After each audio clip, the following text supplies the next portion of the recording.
ఢిల్లీలో ఏదైతే జరిగిందో అదే ఆంధ్రప్రదేశ్లో కూడా, అంటే యువత రోడ్లపైకి వస్తుందని భావించారండి.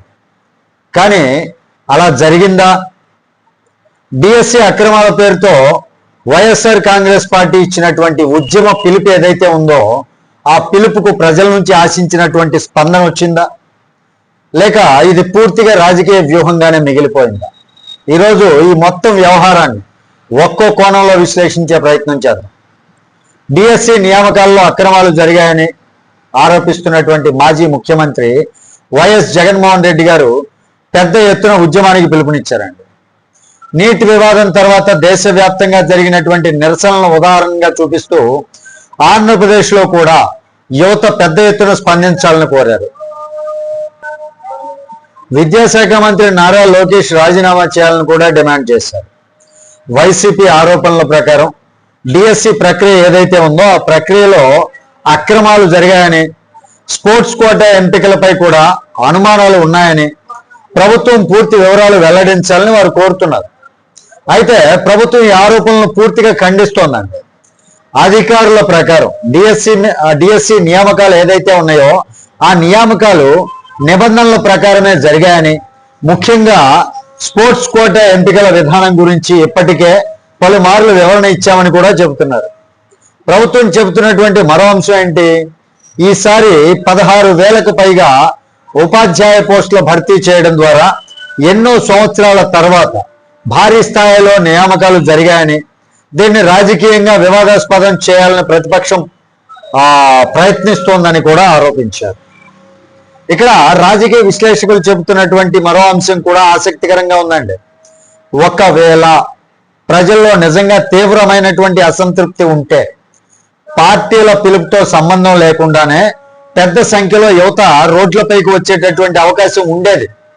అయితే ఇప్పటి వరకు కనిపించినటువంటి దృశ్యాల్లో వైసీపీ నాయకులు, కార్యకర్తలు ప్రధానంగా పాల్గొన్నట్లుగా కనిపిస్తోందని పలువురు విశ్లేషకులు అయితే అభిప్రాయపడుతున్నారు. విశ్లేషకులు అభిప్రాయపడుతున్నటువంటి విషయమే కాదు, మనం చూసినటువంటి అంశాల్లో, మనం చూసినటువంటి ఇమేజెస్లో కావచ్చు, మనం చూసినటువంటి వీడియోల్లో కావచ్చు, ఈ వైసీపీకి సంబంధించినటువంటి వాళ్ళే ఇలాంటి కార్యక్రమాల్లో కనిపించినట్లుగా తెలుస్తోంది. అయితే మరోవైపు వైసీపీ మాత్రం తమ ఉద్యమం కొనసాగుతోందని చెబుతోందండి. ఈ వివాదంలో మరో అంశం కూడా చర్చకు వస్తోంది.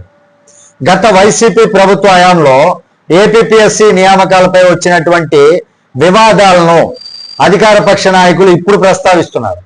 గతంలో జరిగినటువంటి వ్యవహారాలను గుర్తు చేస్తూ ఇప్పుడు డిఎస్సిపై చేస్తున్నటువంటి విమర్శలకు నైతిక బలం ఎంత ఉందనేటటువంటి ప్రశ్నను అధికార పక్షం వాళ్ళు లేవనెత్తుతున్నారండి. అయితే ప్రతిపక్షం మాత్రం ఏం చెప్తున్నారు? గతాన్ని పక్కన పెట్టి ప్రస్తుత నియామకాలపైనే సమాధానం చెప్పాలని ప్రభుత్వాన్ని డిమాండ్ చేస్తోంది. ఈ మొత్తం వ్యవహారంలో ప్రస్తుతం స్పష్టంగా కనిపిస్తున్నటువంటి విషయం ఒకటే. ఒకవైపు డిఎస్సిపై తీవ్ర ఆరోపణలు ఉన్నాయి, మరోవైపు ప్రభుత్వం వాటిని పూర్తిగా ఖండిస్తోంది. ఇప్పటి వరకు బహిరంగంగా వెలువడినటువంటి సమాచారం ఆధారంగా చూస్తే ప్రజల స్పందనపై రెండు రాజకీయ పార్టీలు రెండు రకాల వ్యాఖ్యానాలు అయితే చేస్తున్నాయండి. అయితే ఈ ఆరోపణలపై ఏదైనా అధికారిక దర్యాప్తు కావచ్చు, న్యాయస్థానాల తీర్పులు కావచ్చు, లేదా కొత్త ఆధారాలు వస్తేనే పూర్తి చిత్రం అయితే స్పష్టంగా వస్తుంది మనకు బయటికి.